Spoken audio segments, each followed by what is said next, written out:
Paano tayo makakatawid dyan? Ang huling sinabi niya ay isang tanong. Walang may alam ng sagot sa base camp. Wala nang makakaalam pa. Oktubre 17, 2011 yon at 3 lalaki ang nasa matinding panganib sa taas na 21,000 talampakan sa timog na pader ng Annapurna, Nepal. Isa sa kanila ay inakala niya mamamatay siya sa bundok at ang isa pa ay muntik na ring mamatay doon. Pero bumalik sila dahil sa isang nakaantig na dahilan. Habang pababa sila, lalong lumalamig at bumabagsak sa temperaturang mas mababa sa pagyelo, malakas ang hangin. Isa sa kanila ang nagtanong na nakakakilabot sa radyo. Pagkatapos, katahimikan. 10 araw ang lumipas, may dumaan na rescue helicopter sa mismong lugar na ito at wala silang natagpuan. Hindi nila inaasahan makakita ng kahit ano dahil patay na ang mga umakyat ng Annapurna. At alam iyon ng lahat. Maligayang pagdating sa extreme.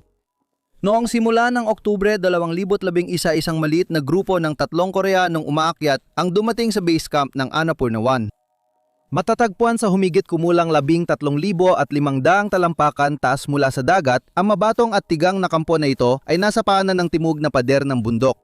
Sa mga susunod na araw, nagaklimatisa ang mga umakyat at naghintay ng malinaw na panahon habang pinaplano nilang gumawa ng kasaysayan sa pag-akyat sa pinakamapanganib na bundok sa Himalayas. Kasama si Park Yong-suk sa mga nakakatipon sa tent ng base camp. Si Park ay 47 taong gulang at ginugol niya ang halos 3 dekada sa paggawa ng mga imposibleng bagay sa kabundukan. Naabot niya ang tuktok ng Everest noong 1973. Pagsapit ng 2001, nakit na niya ang lahat ng 14 na tuktok sa mundo na lampas 26,000 talampakan at naging ikawalong tao sa kasaysayan at unang Koreano na nakagawa nito. Sa sumunod na taon, naabot niya ang pinakamataas na tuktok sa bawat kontinente. Pagkatapos, noong 2004 nag-ski siya papunta sa South Pole nang walang suporta, hinila niya ang sarili niyang sled sa loob ng 44 na araw nang walang resupply o tulong. At noong Mayo 1, 2005 makalipas ang 15 buwan, nag-ski siya papuntang North Pole mula sa panig ng Canada muli nang walang suporta. Noong araw na yon, siya lang ang unang tao sa kasaysayan na nakagawa noon. Tinawag niya itong isang tunay na Grand Slam ng isang explorer. Wala pang nakakapantay dito mula noon. Sa kabila ng lahat, may isang bagay na nagtutulak sa kanya mula pa noong 2007. Noong taon na yon, si Park ay nasa timog-kandurang bahagi ng Everest kasama ang mga batang Koreanong umaakyat naglalagay ng lubid sa bagong ruta. Sina Lee Hyun-jo at Hee Jun, dalawa sa pinaka-promising na batang alpinista sa Korea na parehong sinanay ni Park, ay nasa kampo 4 sa taas na 25,300 talampakan nang bumagsak ang unang malakas na avalanche ng ekspedisyong iyon sa bundok. Sandali lang nandoon ang tolda at agad din itong nawala. Parehong namatay agad ang 2 lalaki. Nagkulong si Park ng ilang buwan. Sabi ng mga nakakakilala sa kanya, hindi siya gumagana ng maayos. Napakaintindihan nito. Kahit sinong tagapagsanay coach o guro ay maiintindihan ito. Matapos ang ilang buwang pagluluksa, bumalik si Park at naglabas ng pahayag. Tatapusin niya ang ruta para sa mga namatay na umaakyat. Ginawa niya ito noong tagsibol 2009 sa tinatawag na ngayon ng mga climbing journal na Koreanong ruta ni Park. Ito ang huling pangunahing bagong ruta sa Everest noong panahong yon. Bagamat makasaysayang tagumpay ito, mas inilabas siya mula sa dilim at nagtulak tumingin sa hinaharap. Bilang umaakyat, luma ng balita ang Koreanong ruta ni Park para sa rockstar ng pag-akyat noong 2011. Ayaw niyang maligo sa kaluwalhatian ng nakaraan. Hindi, palagi siyang nakatingin sa hinaharap. Nagtanong siya, ano pa ang kayang masakop? Ano ang pinakamahirap na hamon? Kaya nagpasya siyang harapin ang pinakamapanganib na hamon noon, ang timog ng Annapurna. Ngayon, ang Annapurna 1 ay isa sa pinakamapanganib na 26,000 talampakang bundok sa mundo. Ito ay may taas na 26,500 at 45 talampakan at nung dumating si Park noong Oktubre, 2011 ang talaan ng tagumpay sa tuktok ay nasa humigit kumulang 100, 91 matagumpay na pag-akyat at 61 na namatay. Sa bawat 3 umakyat sa tuktok, 1 namatay sa pagtatangkang umakyat. Isipin mong isa sa bawat 3 nag-highway ngayong umaga ay di na nakauwi. Para sa konteksto, ang ratio ng Everest ay halos isang namamatay kada 30 umaabot sa tuktok sa kasaysayan nito. 10 beses na mas delikado ang Annapurna, literal. Hindi dapat balewalain ang bundok na ito. Alam ni Park ang mga panganib na ito. Naakyat na rin niya ang Annapurna 15 taon nang nakalipas, noong 1996. Hindi lang siya narito para sa tuktok, kundi para gumawa ng kasaysayan. Plano ni Park akyatin ang Annapurna sa south face nito. Kahit sinabi kong hindi dapat balewalain ang bundok na ito, ang timog na bahagi ay kailangan ding bigyang babala. Ang timog na bahagi ng Annapurna Isa ay humigit kumulang 10,000 talampakan ng halos patayong bato, yelo, nakabitin na serat at mga bangin. Nakatayo ito sa Annapurna Santuario na parang pader at ang istruktura nito ay may kakaibang husay. Pinapadaan nito ang lahat ng bumibitaw mula sa itaas, mapabato, yelo o nyebe, diretso pababa sa mga daanan ng pag-akyat at sa sinumang gumagalaw doon. Walang mapagtataguan o gulod na pwedeng likuan pa side. Pagpasok mo sa rutang ito, ang paraan lang para makaalis ay umakyat sa tuktok o bumalik sa dinaanan mo.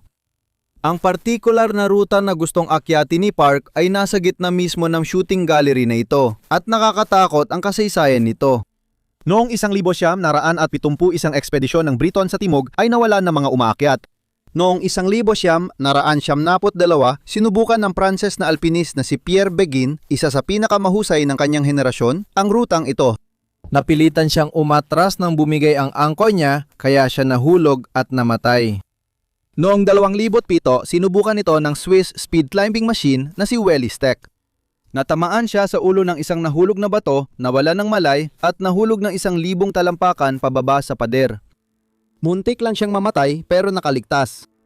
Si Park mismo ay nasaksihan kung gaano talaga kadelikado ang bundok na ito. Isang taon nang nakalipas noong 2010, sinubukan ni na Park at ng 2 pang umaakyat ang rutang ito.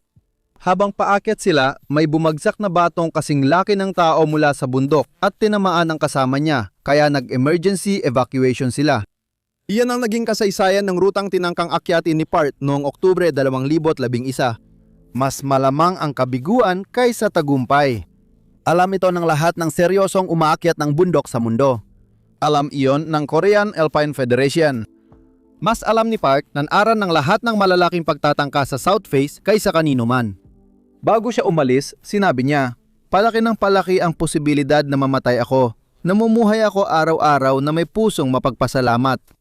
Ang mountaineer na pumirmi na lang ay hindi na mountaineer. Kung mawala sa isang tigre ang pagiging mabangis nito, tigre pa rin ba ito? Ipinanganak akong swertang parang manlalakbay, kaya bala kong mag-explore at umakyat ng bundok habang nabubuhay ako. Ngayon, hindi nagpapakamatay si Park at wala siyang planong tapusin ang sarili niya sa bundok. Isa siyang 47 anyos na lalaki na may asawa at binatilyong anak sa bahay nila sa Seoul. Nabanggit din niya sa mga panayam ang pagbagal, pag-aalaga sa mas batang umaakyat at pagtutok sa responsibilidad bilang kilalang tao at pinuno ng pundasyon. Isang malaking pakikipagsapalaran, naisip niya. Pagkatapos, maaari na siyang magretiro at mag-enjoy sa buhay na pinaghirapan niya. Pero habang naririnig ng publiko ang usapan tungkol sa pagre-retiro, ang mga totoong nakakakilala kay Park ay hindi naniwala kahit saglit. Oo, gusto ni Park makasamang pamilya niya, pero hindi ka bibili ng tiket pa Himalaya sa pinakamapanganib na hindi pa naaayat na ruta at tiyak na hindi mo gagamitin ang climbing strategy na gusto ni Park. Pero pag-uusapan pa natin yan mamaya. Hindi sinusubukan ni Park na akyatin ang makasaysayang rutang ito mag-isa. Kasama niya sa mga tent ang 2 lalaking ang mga desisyon at katapatan ay mag-ugnay sa kanilang kapalaran sa paraang di inaasahan. Hindi basta pinili ang 2 lalaking kasama ni Park. Sila rin ang 2 kasama niya sa lubid sa Everest noong 2009 at sumubok sa rutang ito kasama niya noong 2010. Si Kang Ki-suk, 33 anyos mula Andong, North Gyeongsang Province, ay panganay sa 2 lalaki at 1 babae. Pumasok siya sa Andong National University noong 1997, sumali sa Mountaineering Club at nagsimulang regular na mag-ensayo ng pag-akyat sa Bukhansan, ang granite na bundok na tanaw ang Seoul, bago siya nagtungo sa Himalayas. Noong 2004 siya nang namumuno sa mga ekspedisyon ng estudyante sa Denali at ginalugad ang mga bulubundukin sa kanlurang China. Pagkatapos niyang magtapos ng kursong Mechanical Engineering noong 2006, sumali siya sa Godwin Korea Alpine Challenge Team at inilaan ang kanyang sarili ng buong oras sa pag-akyat. Noong unang akyat niya sa timog ng Lhotse, tinamaan siya ng malaking bato kaya kinailangang bumalik sa base camp. Nagpahinga siya ng 2 linggo, muling sumubok at umabot sa huling kampo bago tuktok, ngunit kinailangang bumalik dahil sa masamang kondisyon. Noong 2008 nabigo ang una niyang pagsubok sa Everest dahil sa frostbite sa taas ng Camp 4. Iniwan niya ang unang pagtatangka sa tuktok pero bumalik siya kinabukasan at narating ang tuktok sa Koreanong ruta ni Park. Kilala siya ng mga Koreanong umaakyat bilang tahimik pero matindi sa pag-akyat. Si Kang ay nandoon nang tamaan siya ng isang batong kasing laki ng tao na malakas na napunit ang litid sa tuhod niya. Kinailangan sang i-helicopter sa Kathmandu at ibiyahe pabalik Korea para operahan.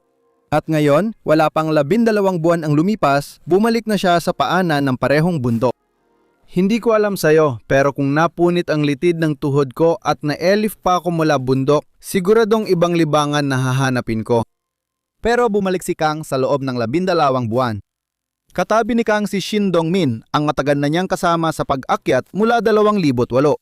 Sa mundo ng pag-akyat, si Shin ay parang multo, hindi siya kilala, hindi nagbibigay ng panayam at halos walang baka sa balita. Pero sa pag-akyat ng bundok, hinuhusgahan ka batay sa mga kasamang nakatali sa iisang lubid sa'yo. Si Shin ang pinakakatiwalaan ni Park. Kasali siya sa unang pagsubok, marating ang tuktok ng Korean route ni Park sa Everest noong Mayo 2009 at sa Annapurna noong 2010. Siya ang tahimik at bihasang profesional na gumagawa ng mabibigat at delikadong gawain sa death zone dahil hiniling ni Park. Sanay at subok sa laban ang unit na ito. 3 lalaki ang sabay na nakaayat sa tuktok ng Everest sa mahirap na bagong ruta noong 2009. Alam nila kung paano kumilos sa matinding presyon at habang nasa base camp, determinado silang marating ang tuktok anuman ang mangyari. Para maintindihan ang matinding kagustuhan nilang harapin ang malaking panganib, dapat mong malaman ang pressure cooker na kultura ng pag-akyat ng bundok sa Timog Korea. Nahuli ang Timog Korea sa laro ng Himalaya, isang henerasyon sa likod ng mga Europeo. Dahil sa suporta ng malalaking korporasyon at pambansang pagmamalaki, mabilis nilang nakolekta ang mga tuktok na may taas na 26,000 talampakan. Pambansang bayani ang mga umaakyat at ang pagsampa nila sa tuktok ay balita sa primetime news na maganda rin para sa akin. Sino ba naman ang hindi natutuwa sa kaunting pambansang pagmamalaki? Malaki ang pressure mula sa mga sponsor. Kung di mo aakyatin ang pinakamahirap at delikadong bundok, di ka makakakuha ng pondo. Kung walang pondo, kailangan mo na lang magpaalam sa pag-akyat. Dito nabuo ang pananaw ng mga umaakyat na abot tuktok o mamatay.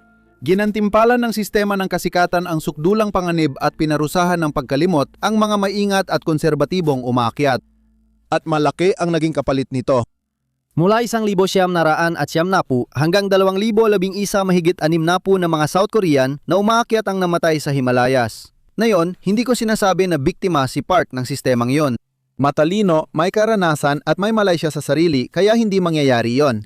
Produkto rin siya nito. Umaakyat siyang dala ang mga multo ng kaibigan at Annapurna ang susunod na hangganang sasakupin. Bago umalis papuntang Annapurna noong 2011, sinabi niya sa Koreanong press, "Hindi lang ako basta-basta uwi tulad ng dati. Aabutin ko ang tuktok kahit gaano pa katagal." Iyon ang pananaw ng lalaking dumating sa base camp noong 2011. Alam niya, tulad ng ibang tagahanga ng Eagles, na may mga lugar talagang hindi mo maiwan. Para sa pagtatangkang ito, hindi ginamit ng grupo ni Park ang tradisyonal na estilo ng pag-akyat na karaniwan sa mga ekspedisyon ng mga Koreano noong panahong yon. Gamit nila ang Alpine style.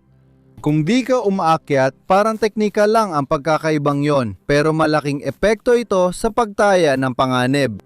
Ipapaliwanag ko ito ng mabilis. Sa expedition style, malaking grupo ang ilang linggo naglalagay ng lubid, nag-iimbak ng pagkain at oxygen sa mga kampo at bumubuo ng scaffolding papuntang tuktok. Sa oras ng pagsugod ng summit team, may safety net ng fixed line, mga kampong pwedeng balikan, at support climber sa ibaba. Tinatanggal ng Alpine style ang lahat ng yon. 2 o 3 tao ang pasan, lahat ng gamit at diretso umaakyat mula base camp hanggang tuktok, walang infrastruktura o backup. Kapag nagbago ang panahon sa 21,000 talampakan, wala kang matatakbuhang kampo. Kung may masaktan sa itaas ng lower ice field, walang support team na 1 oras lang ang layo. Halos wala ng puwang para makamali.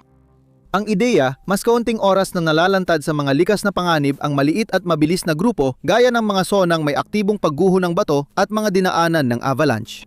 Ang bilis ang palugit sa kaligtasan dito. Parang tinataya mo ang buhay mo na maaakyat mo ang 10,000 talampakan ng halos patayong bato bago pa maihulog ng bundok ang isang malaking bato sa ulo mo. Magiging problema nila ang desisyong ito, pero pag-uusapan natin mamaya. May isa pang dahilan si Park sa desisyong ito bukod sa bilis. Nagpapadala siya ng malinaw na mensahe. Noong 2011, aktibo niyang sinusubukang ilayo ang alpinismong Koreano sa reputasyon nitong basta pagtatanim lang ng watawat at pangungulekta ng mga tuktok at ituon ito sa pagiging bansang lumilika ng mga bagong ruta sa pag-akyat gamit ang maliliit na grupo at walang mga shortcut. Isang bagay na dapat seryosohin ng internasyonal na komunidad. Sinimulan ng Koreanong ruta sa Everest noong 2009 ang usapang iyon. Annapurna sana ang tatapos nyon. Noong Oktubre 17, umalis ang 3 lalaki mula sa base camp at sa simula, naging ayon sa plano ang lahat. Pabor ang south face, mabilis silang kumilos at magagaan ng dala paakyat ng paakyat sa matarik na lagusang bahagi ng south face. Sa 1.5 araw, tuloy-tuloy silang umakyat sa kawalan, napakabilis ng inusad nila. Pagsapit ng hapon ng Oktubre, 18 narating na nila ang tinatayang 21,000 talampakan malalim na sa technical na bahagi ng ruta, lampas na sa mga mas mababang bahagi at papasok na sa couloir system na nasa pagitan ng 2 malalaking haligi ng face. Ito ang bahaging nagpahinto kay Pierre noong 1,000, 972. Dito rin nawalan ng malay at nahulog si Stek. At diyan nagsimulang pumalpak ang lahat. May isa pa akong hindi nabanggit tungkol sa south face ng Annapurna. Ang panahon. May 2 climbing season sa Himalayas.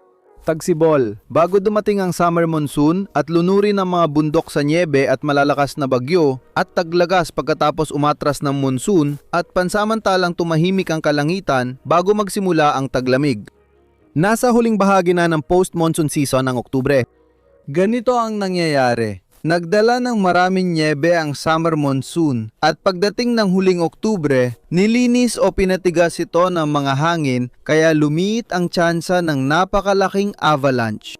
Mas mahalaga, ang matinding lamig tuwing huling taglagas ay pinatitigas at pinapirmi ang mga maluluwag na bato. Nagsisisilbing pansamantalang pandikit para mapigil ang tuloy-tuloy at nakamamatay na pagbagsak ng bato na kilala ang South Face dahil dito. Ito ang dahilan kaya pinili ni Park ang panahong ito. Lahat ng seryosong alpine-style attempt sa South Face ay sa Oktubre naganap. Ang problema ay karaniwang padron lang ang panahong ito, hindi garantiya. At ang Annapurna ay nasa lokasyong dahilan kung bakit isa ito sa mga bundok na pinakaapektado ng panahon sa buong kadena ng Himalaya. Sa dulo ng Oktubre, manipis ang pagitan ng malinaw na langit at mapaminsalang bagyo. Minsan, walang babala ang biglang pagdating ng bagyo sa bundok. Ipinusta ng grupong ito ang kanilang mga buhay na tatagalang panahon ng Oktubre nang sapat para makatakbo sila paakyat sa pader at makababa agad. Pero may ibang plano ang bundok na ito. Habang sina Park at ang iba pang umaakyat ay nasa 21,000 talampakan at papasok sa itaas na couloir system, biglang dumaan ang bagyo sa Annapurna nang walang babala. Lumakas ang hangin sa itaas na bahagi ng bundok at pagkatapos nagsimulang mangyari ang bagay na iniiwasan sana nila kaya sila umakyat ng huli sa season. Bumabagsak ang mga bato mula sa bundok sa itaas nila. At dahil nasa gitna sila ng napakahirap na bahagi ng bundok na walang mapagtataguan, lahat ng mga batong natanggal dahil sa bagyo ay nagsimulang bumagsak direkta sa kanila. Tandaan, alpine style ang pinili nilang pag-akyat. Walang Chem 2 na mapagtataguan.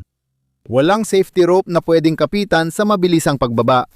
Naipit sila sa death zone sa gitna ng isang blizzard sa halos patayong pader na unti-unting gumuho sa ibabaw nila. Si Park at iba pa ay nagdesperadong lumaban para sa buhay nila. Maisip ko lang ang matinding takot na naranasan ng tatlong lalaki sa sandaling yon habang sinusubukan nilang bumaba sa kakaibang tanawin ng matarik na bato at malalalim na bitak habang binabagsakan pa sila ng mga bato mula sa bundok sa itaas. Pero mas matindi na ang naranasan ni Park. Noong 1900, isa sa kanyang pinakaunang pagsubok sa Everest, nahulog siya ng 490 talampakan sa timog kanlurang bahagi ng bundok. Tumama siya sa bundok, gumulong at sa di inaasahang paraan ay tumigil. Nakaya niyang makalakad palayo. Bumalik siya matapos 2 taon at narating ang tuktok. Noong 2007 napanood niyang mamatay ang dalawa sa pinakamalalapit niyang kasama sa pag-akyat sa Everest at hindi siya sumuko. Isang lalaki na sinubok ng mga bundok buong buhay niya bilang adulto at laging nakahanap ng paraan para malampasan ang lahat. Kung may taong may karanasan, likas na kutob at tibay ng loob para makahanap ng daan pababa sa gayong kapanganib na kalagayan, siya ay si Park Yong-sul. Alam ito ng buong grupo. Si Park ang totoong buhay na bersyon ng isang tao na ayaw talagang sumuko. Tuwing sinusubok siya ng bundok, muling bumabangon siya. Akala niya, ganun lang din ang mangyayari ngayong pagkakataon. Noong Oktubre 18, bandang alas 4 ng hapon, tinawagan ni Park ang base camp gamit ang kanyang radyo. Ayon sa mga nakarinig, kalmado ang boses niya. Iniulat niya na nagbago ang panahon, malakas ang pagbagsak ng mga batong papunta sa kanila at bumababa na sila. Tumigil siya sandali at nagtanong, paano tayo makakatawid dyan? Walang may alam sa base camp kung ano o sino ang tinitingnan o kinakausap niya. Hindi nila makita ang bahaging yon ng bundok mula sa pwesto nila. Hindi nila alam kung tanong niya ay tungkol sa rockfall corridor, yelo o puwang na bumukas sa ruta sa ibaba. Ang narinig nila ay si Park Yong-sok, isang lalaking 30 taon nang lumulutas ng ganitong mga problema na tumitingin sa isang bagay habang bumababa at walang ideya kung ano ang gagawin. Iyon na ang huling sinabi niya. Pagkatapos, katahimikan. Agad tumawag pabalik ang base camp. Walang sagot. Tumawag ulit sila. Wala. Patuloy silang tumatawag buong gabi hanggang sa gabi at hanggang sa sumunod na umaga. Wala pa rin. Kapag ang umaakyat ng bundok ay tumahimik sa Himalayan, karaniwang tugon ay pag-asa. Kapag tumahimik ang umaakyat sa Annapurna, inaasahan mo na ang pinakamasama. Kinabukasan ng umaga, 2 miyembro ng base camp ang nakaabot sa paanan ng pader na pinanggalingan ni Park, Kang at Shin. Ang kanilang natagpuan ay nagpatibay sa paniniwala nila sa sinapit ng 3. Ang lugar kung saan itinayo ang kanilang advanced camp ay tinangay ng avalanche. Sa lahat ng palatandaan, alam nilang malamang patay na ang 3 lalaking ito. May nakakontratang helicopter ang Korean Alpine Federation sa Kathmandu. Nasa ere na ito noong Oktubre 20 mula sa itaas, nakita ng search team ang tila isa sa mga lubid ng kanilang grupo. Sa sumunod na 8 araw, isang pinagsamang grupo ng 5 Koreanong umaakyat at 14 na Sherpa ang maingat na naghanap sa paanan ng timog na pader at sa mga bitak sa base nito. Tinarget nila ang lugar na yon based sa nakita mula sa ere, umaasang matutuntun nila sa lubid ang mga umaakyat. Sa una, naguluhan sila. Walang mga bangkay sa paanan ng pader at walang kagamitan na nakakalat sa glacier. Parang bigla na lang naglaho ang mga umaakyat kasama ang kanilang mga gamit. Ano bang nangyayari dito? Saglit lang, lihis muna tayo. Buwan-buwan, may kwentong di napupunta sa YouTube. Nandyan yan kung gusto mo. Patreon, link sa ibaba. Ngayon, saan na nga ba tayo? Ang lead lang nila ay lubid na nakita ng helicopter.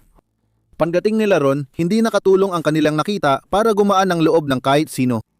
Ang lubid na hinahanap nila ay nakabaon ng mga 12 talampakang lalim sa nyebe. Mas malala pa, ito ay naputol. Ang naputol na lubid sa bundok ay masamang senyales. Kapag maayos ang putol ng lubid, ibig sabihin ay isa lang sa 2 bagay. Maaring may bato mula sa itaas na nahulog at naputol ang tinirintas na nylon dahil sa lakas ng impact na siguradong walang makakaligtas. O kaya naman ay may avalanche na dumaan na sobrang lakas kaya ang lubid ay naputol lang dahil sa bigat at bilis ng lahat ng gumagalaw ng sabay-sabay. Ibig sabihin, anumang bumagsak mula sa bahaging yon ay hindi lang nakapagpatumba sa kanila. Hindi sila nabigyan ng pagkakataon na makareact, mag-self-arrest o ibaon ng kanilang palakol at kumapit. Tumama ito ng may lakas na agad-agad at tuluyang nagtapos ng lahat. At ito ang nagpapaliwanag kung bakit wala ng iba pang nakita sa paghahanap. Ibig sabihin, hindi sila bumagsak malapit dahil sa lakas ng puwersa. Nadala sila sa mga crevasse at bitak ng south face na itulak sa mga lugar na kahit 10 araw ng paghahanap, 14 na Sherpa at helikopter ay di mararating. Tiyak na patay na ang mga umaakyat at alam yon ng search team. Noong Oktubre 28, 10 araw, matapos tanungin ni Park sa radyo, sinuspinde ng Korean Alpine Federation ang paghahanap. Kahit na sa isang himala ay nakaligtas sila sa pagbagsak, 4 na araw lang ng pagkain ang dala nila sa kanilang mga bag. 10 araw sa death zone na walang silungan, supply o mga fixed rope ay literal na imposibleng mabuhay. Si Park kasama sina Kang, Ki-sok at Shin Dong-min ay opisyal na idineklarang patay. Siya ay 47 taong gulang. Noong Nobyembre 3, 2011 nagsagawa ang Korean Alpine Federation ng pinagsamang libing para sa mga mountaineer sa funeral hall ng Seoul National University Hospital. Unang beses nagdaos ng federation ng pinagsamang seremonya para sa ekspedisyon. Higit sa 4,000 na mga nagluluksa ang dumaan. Nasa una ng bulwagan ang asawa ni Park at anak niyang si Song-min. Sa seremonya, ipinakita sa screen ang sariling salita ni Park. Ang mga umaakyat ng bundok at manlalakbay ay kailangang pumunta at mag-explore sa bundok, hindi para sa umaakyat ang mga lungsod. Itinakda akong maging manlalakbay. Tadhana ko ang maglakbay at mag-explore habang buhay. At ganoon nga ang ginawa niya. Pinili ni Park Yong-sok na akyatin ang south face ng Annapurna, alam ang mga posibleng kapalit nito. Sa Everest, hindi laging may pagkakataon pumili ang mga namamatay. Pinapadala ang Sherpa sa death zone dahil sa komersyal na sistemang parang palitan ng pinakamahusay na umaakyat ng bundok. At dito tayo dadako sa susunod na kwento.